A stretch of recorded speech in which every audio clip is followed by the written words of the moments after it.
4월 넷째 주 간추린 환경 뉴스입니다.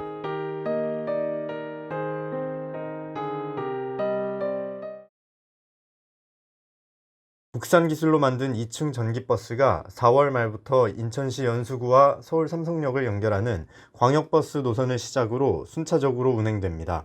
일부 지자체에서 차내 혼잡, 장시간 정류소 대기 등의 불편을 해소하기 위해 한 번에 많은 승객이 탑승할 수 있는 2층 버스를 운행 중이나 경유를 연료로 사용하여 대기 환경 문제를 유발하는 단점이 있었습니다. 이에 정부는 경유를 사용하는 2층 버스의 대기 환경 문제를 해결하기 위해 민관 협업 방식의 국가 연구 개발을 진행했으며 특히 초기 단계부터 교통약자의 광역버스 이용 편의성을 고려하여 저상버스 형태로 개발했습니다. 수도권 매립지 관리공사는 환경부 수도권 대기환경청과 제5차 수도권 대기오염물질 감축 자발적 협약을 체결했습니다. 공사는 친환경 연료인 바이오가스 전처리 강화, 최적 방지 시설 운영 등 다각적인 저감 노력을 기울여 대기오염물질인 황산화물 배출량을 2022년까지 할당량 대비 약 10% 감축하기로 했습니다. 이에 따라 배출 총량은 13만 523kg으로 감축될 것으로 보입니다. 박용신 자원산업본부장은 수도권 시민들께 맑고 깨끗한 공기질을 제공하고자 협약을 체결했다며 앞으로도 자원순환 전문 기관으로서 주변 환경을 쾌적하게 유지하도록 노력하겠다고 말했습니다. 환경부는 한국환경공단과 함께 불법 폐기물로 인한 침출수 유출, 악취 등 환경오염 피해를 예방하기 위해 폐기물 불법 투기가 예상되는 우려지역 120곳을 선정해 집중적으로 순찰하고 있습니다. 우려지역 120곳은 빈 공장이 있는 산업단지, 휴폐업한 재활용업체, 화물차량 접근이 쉬운 공터가 있는 지역 등입니다. 지역 부동산 및 산업단지 사무소, 전국 화물 자동차 지부, 지자체 주민센터 등을 방문하여 불법 투기 폐기물 사례 및 관련 제도 등을 안내하고 시민 감시를 요청하여 불법 투기 폐기물이 발생한 현장을 목격하게 되면 128번으로 신고하도록 유도할 계획입니다. 한국환경공단은 국가 물산업 클러스터 입주기업 및 물기업을 대상으로 물기업 제품 개발 및 기술 향상 지원을 위한 프로그램 공모를 실시합니다. 공단은 지난해 물기업 기술 지원 시범 운영을 확대하여 올해는 10개 기업을 선정 지원할 계획입니다. 선정된 물기업은 클러스터의 실증 플랜트 시설, 수요자 설계구역 이용 및 시험 분석 수수료 등의 무료 또는 할인 혜택을 받을 수 있고 올해 연말에는 테크업 프로그램의 성과 평가를 통해 우수 기업을 선정하여 기업 홍보 마케팅 지원 등 추가 지원을 할 예정입니다. 국립생물자원관은 2019년부터 2020년까지 독도와 울릉도 연안해역에 서식하는 대형 무척추 동물인 해면동물의 조사 현황을 다룬 생물도감을 발간했습니다. 이번 생물도감에는 현장 조사에서 확인된 총 35종의 해면동물에 대한 명칭, 형태, 생태, 표본, 분포 등 주요 생물 정보가 수록됐습니다. 또한 수중 생태 사진, 표본 사진뿐 아니라 해면동물의 종을 식별하는 데 중요한 골편을 광학 및 전자현미경 사진으로 수록하여 학술적 활용도를 높였습니다.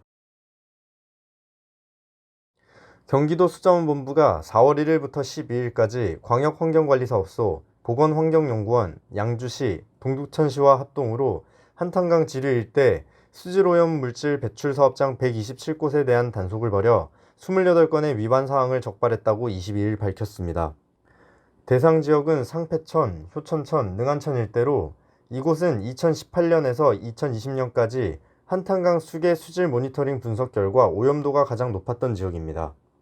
경기도와 양주시, 동두천시는 무허가 폐수 배출 시설 운영업체 2곳에 대해 폐쇄 조치의 행정처분과 함께 형사고발을 진행했고 기타 위반 업체에 대해서는 개선 명령, 경고, 과태료 부과 등 후속 조치할 예정입니다. 농촌진흥청은 겨울철 온실 난방비를 줄이고 재배 환경을 개선하기 위해 고효율 단열 소재 에어로겔을 이용한 낙엽 보온 커튼을 개발했습니다. 이번에 개발한 기술은 기존 낙엽 보온 커튼에서 사용하던 폴리에틸렌 발포 단열재 화학솜을 에어로겔로 바꿔 온실 난방 비용을 약 15% 줄이고 작물 재배 환경을 개선할 수 있도록 했습니다. 이번 연구 결과는 특허 등록을 완료했으며 신기술 시범 사업으로 올해까지 전국 20여 개 지역의 농가에 설치해 실증할 예정입니다. 사회적 참사 특별조사위원회 지원소위원회는 지난 22일 가습기 살균제 참사의 원인이었던 액체형 가습기 살균제가 환경부 산하 국립환경과학원의 승인도 받지 않고 최근까지 판매되었다고 밝혔습니다.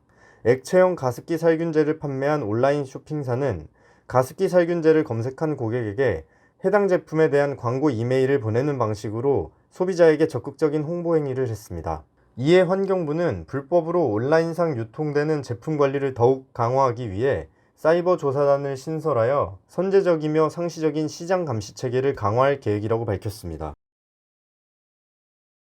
환경부는 지난 19일 한국수자원공사 한강뉴욕본부에서 공공건물의 탄소중립 추진 상황을 점검하기 위한 회의를 환경부 소속 산하기관 5개 기관장과 가졌습니다. 환경부는 소속 산하기관의 건물과 시설물에 건물 일체형 태양광 등 향후 성장 가능성이 큰 신재생에너지 혁신 제품을 적극적으로 도입할 예정입니다. 이를 위해 기관별 소유 건물에 건물 일체형 태양광 등을, 유일부지에는 고정식 태양광 등을 설치할 수 있는지를 조사하여 단계적으로 확대한다는 방침이고, 지자체의 공공 건축물의 탄소 중립을 위해 제로에너지 건축물의 에너지 자립률을 높이기 위한 자원 방안도 적극적으로 검토하고 있습니다.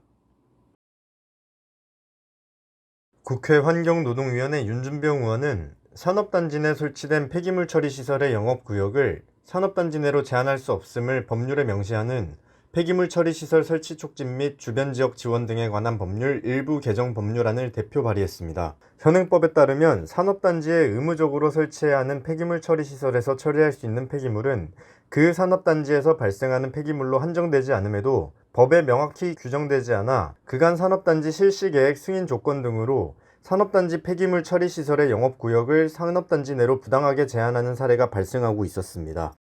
이로 인해 폐기물의 안정적인 처리에 어려움을 초래함은 물론 부당한 영업구역 제한이 결국은 소송으로 이어져 불필요한 사회적 비용을 발생시키는 등 여러 문제와 부작용을 낳고 있는 실정입니다. 지금까지 이이뉴스 최인겸 기자였습니다. 감사합니다.